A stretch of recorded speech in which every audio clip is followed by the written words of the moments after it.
Criterionin Airblade oli yksi PlayStation 2 kohokohtia. Kyseessä on sekoitus Back to the Futurea, Tony Hawk's Pro Skateria ja Criterion-tiimin edellistä peliä Trickstylia.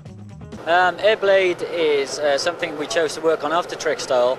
We liked the fact that the hoverboard was kind of something that was quite unique to Trickstyle. What we wanted to do with it is make it more accessible, make it more of a boarding game where you were kind of just messing around in a city environment and just having real kind of fun. So PlayStation 2 was a good opportunity for us to do that. What with the pedestrian systems and the traffic systems we've got in the game, it's basically what I'd like to do with an Airblade if someone gave it to me and said, go out into the street and just have a good time now. So that's pretty much what we tried to get across with the game. Kun takana oli 15 tuntia lentämistä, pari päivää valvomista ja Microsoftin sekä Sonyn bileet oltiin varsin heikossa hapessa, onneksi Activisionin Stanleyltä löytyi apua. Tony Hawk's Pro Skater 3 oli yksi messujen helmiä, 3 tasoa oli testattavissa ja peli toimi PlayStation 2 online-ympäristössä erinomaisesti. Tony Hawk oli messulla myöskin Matt Hoffmanin kanssa heittämässä läppää ja pojat heittivät myös pienen demon rampilla. The thing about it now is that Neversoft is so into it, they're so into skating that they really understand it much better and it doesn't take a lot of guidance the way it did, you know, to say, no, this is real, this is how it should be, this is cool. They know. They're skating now, you know? All those guys. They'll be here skating tomorrow. Tony Hawk-sarjan tekijät Neversoft ovat rentoa kalifornialaisporukkaa ja ylläpitivät mainettaan pitämällä hauskaa Xbox-bileissä niinkin paljon, että portsarit meinasivat heivata pojat ulos. Juttelimme Tony Hawk 3 tuottajan Scott Peasin kanssa. First of all, Hawk 3, obviously first time on PS2. Is the game started completely from scratch? All the code, everything is new? Yeah, definitely. We didn't bring anything over. We redid absolutely everything, every animation, all the levels, and we rebuilt our engine from scratch. When did you start developing?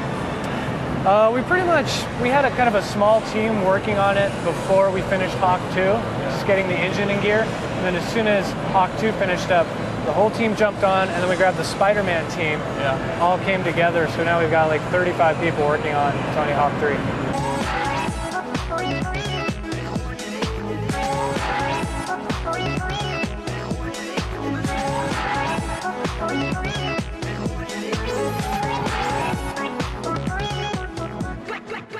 Ja ennen kuin menemme tauolle, juttelemme hiukan Evolution Studiosin Martin Kenwrightin kanssa studion ensimmäisestä pelistä World Rally Championship 2009.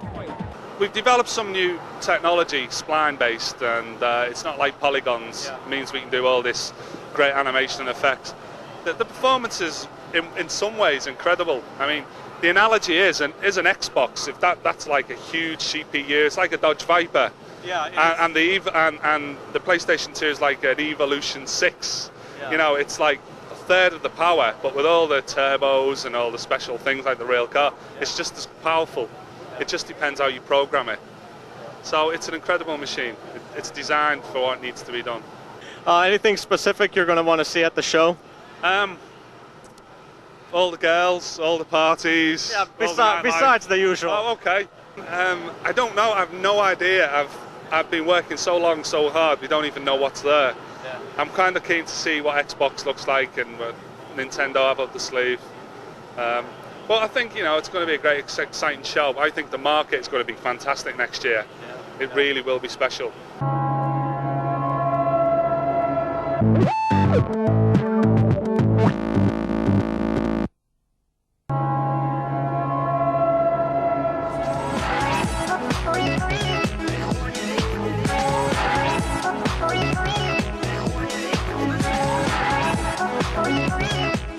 Microsoftilta odotettiin enemmän kuin se pystyi E3:lla tarjoamaan ja tilanne oli eittämättä hieman samanlainen kuin Sonylla viime vuonna. Pelit eivät oikein vakuuttaneet ja mikä pahinta, mitään Killer App-peliä ei nähtävissä ollut.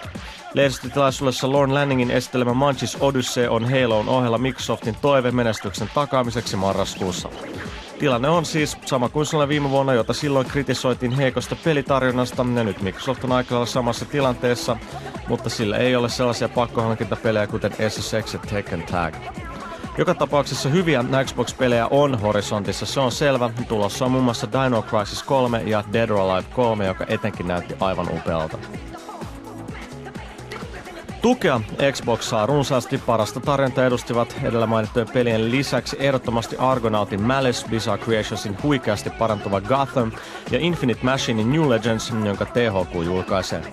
Infinite Machinein johtaja on mies LucasArtsin loistavan Jedi Knight-pelin takana, joten odotukset New Legendsia kohtaan ovat kovat. New Legends is an action-adventure game. There's a lot of action in it. You have it takes place in future feudal China, and you can use multiple different types of weapons. You can put two shotguns in a hand, hold two shotguns or hold two swords or a shotgun and sword. You can hold double-handed swords and axes, and many different type of traditional martial arts Chinese weapons, like Crouching Tiger and Dragon kind of stuff, and really exciting kung fu type of action with those weapons. And you go through a lot of different levels. It's mission based. It's the next evolution of what Jedi, I thought what Jedi would move into. So if you can imagine that, then that's where we're going.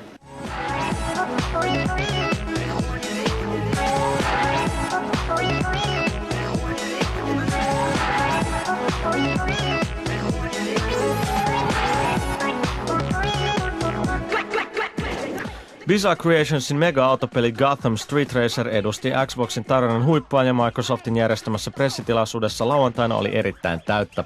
Nappasimme kuitenkin pääkoodari Roger Perkinsin piinapenkkiin. It's basically not just your standard racing game. It's a racing game. You still have to sort of win races, but it's also about sort of how you win the races. It's about sort of style, doing tricks while you drive around. It's basically focuses on sort of how you drive, not just coming in first place. So it's more stylish, and it's just more rewarding overall when you sort of finish a race and you sort of get more points for sort of driving well. How has the response been to the game at E3? Have you been able to talk to a lot of people about it? How have they felt about it? The people I've talked to love it. They say it looks better than a lot of the other driving games they've seen here, and sort of they like the handling, and obviously they like the cars that are in it. I mean, we've got the Ferraris and the Porsches, so it's got a lot of exclusive cars in that you don't find in a lot of other games. So they seem to really like it, and we're really happy by the sort of the response we've got. The stands constantly got people all around it, so it seems really popular with everyone.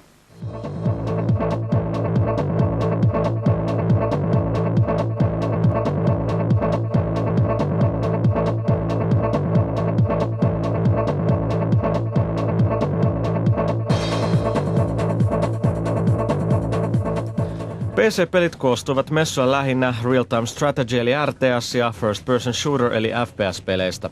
Jälkimmäisten huippu edusti jälleen kerran Raver Software 2 megapelillään.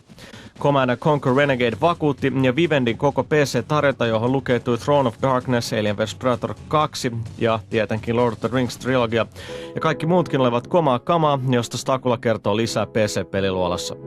Ravenin LucasArtsille kehittämä Jedi Knight 2 oli yksi PC-puolen suuria yllätyksiä messulla ja peli vaikutti aivan mielettömän hyvältä Jedi Knight jatko-osalta ja kyllähän Raven osaa FPS-pelit, se on nähty ennenkin. How does it differ from the previous game? Like, what kind of, are the force power still a major part?